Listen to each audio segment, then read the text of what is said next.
king brings the ban. Hello, I'm H.G. Tudor.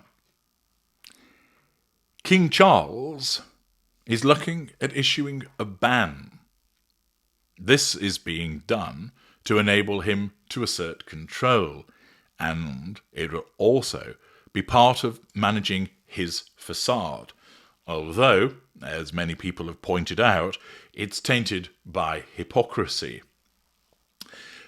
The ban relates to preventing certain individuals from attending family events, and this is done as a consequence of their behaviours.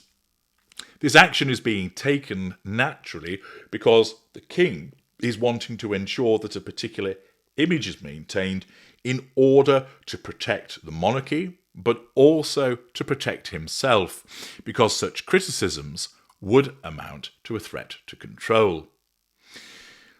Who is it that he's potentially going to ban? Well, it relates to Sarah Fergie Ferguson and Prince Andrew, and arises as a consequence of that ghost that continues to hover over the duo and many other people in respect of Jeffrey Epstein. It's recently been uncovered that Sarah Ferguson demonstrated some quite hideous hypocrisy. Some emails have been obtained by the Mail on Sunday, and, speaking to the Evening Standard back in March 2011, Ferguson admitted her involvement with Epstein, who had been jailed 3 years earlier for soliciting prostitution from a minor, had been a gigantic error of judgment. The remarks came amid criticism over the links that she and Prince Andrew, her ex-husband, had to Epstein, and revelations she had allowed Epstein to provide £15,000 to help pay off her debts. The Duchess also promised she would never have anything to do with Epstein again, reportedly saying, "I abhor paedophilia and any sexual abuse of children." But on the 26th of April, just weeks after she gave the interview, leaked emails published by the Mail on Sunday purport to show that Ferguson wrote to Epstein, "I know you feel hellaciously let down by me from what you were either told or read, and I must humbly apologise to you and your heart for that." The Duchess stated that she did not call him a paedophile and suggested she had been advised to make the comments to protect her writing career and charity work. In other words, self-centred.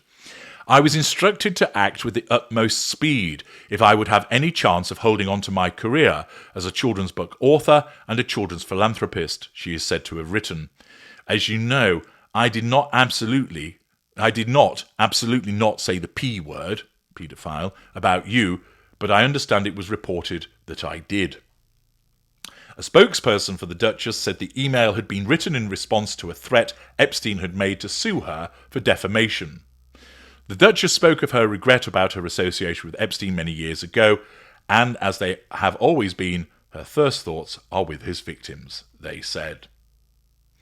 Ferguson, who elsewhere in the leaked email said, "Epstein has always been a steadfast, generous and supreme friend to me and family," wrote that she was advised in no uncertain terms to have nothing to do with you and to not speak or email you, and if I did, I would cause more problems to you, the Duke, and myself.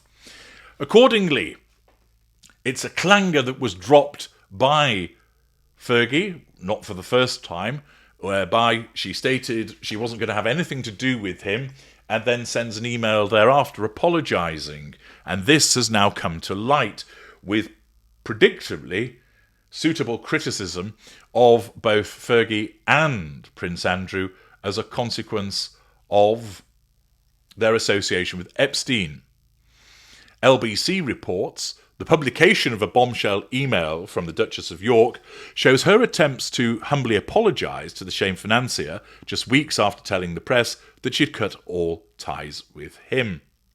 Sarah, Duchess of York, issued a grovelling apology to Epstein after publicly disassociating herself from the shame financier. It then quotes what I've already told you. The email was sent just over a month after the Duchess publicly disowned the billionaire, saying she deeply regretted their friendship and will have nothing ever to do with Jeffrey Epstein ever again.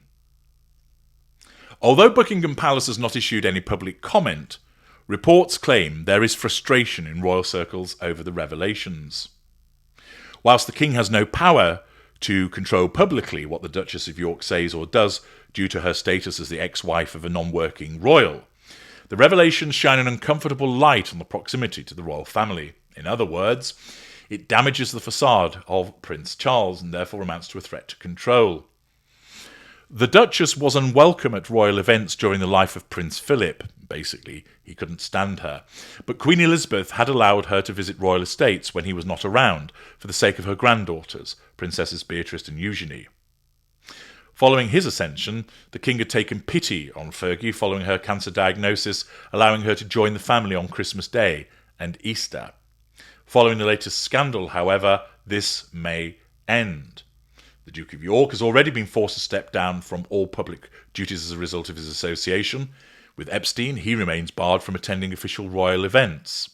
And therefore, it may well be the case that Charles has no option but to prevent the Yorks from attending family events, even in a private capacity, to distance the royal family from any future fallout. The self-absorbed behaviour of the Yorks is coming back to bite them on the backside, and because of the shame that is associated with the connection with Jeffrey Epstein, this potentially damages the facade of King Charles.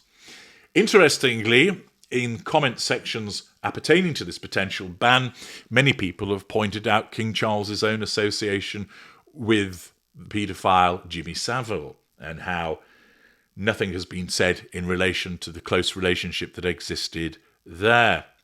The suggestion being, of course, that Charles is a hypocrite, that he has done nothing and said nothing in relation to the relationship that he had with Savile, whose appalling behaviours became apparent after his death in, I think it was 2011, and yet he is looking at banning the Yorks from family and private events as a consequence of the latest Epstein scandal.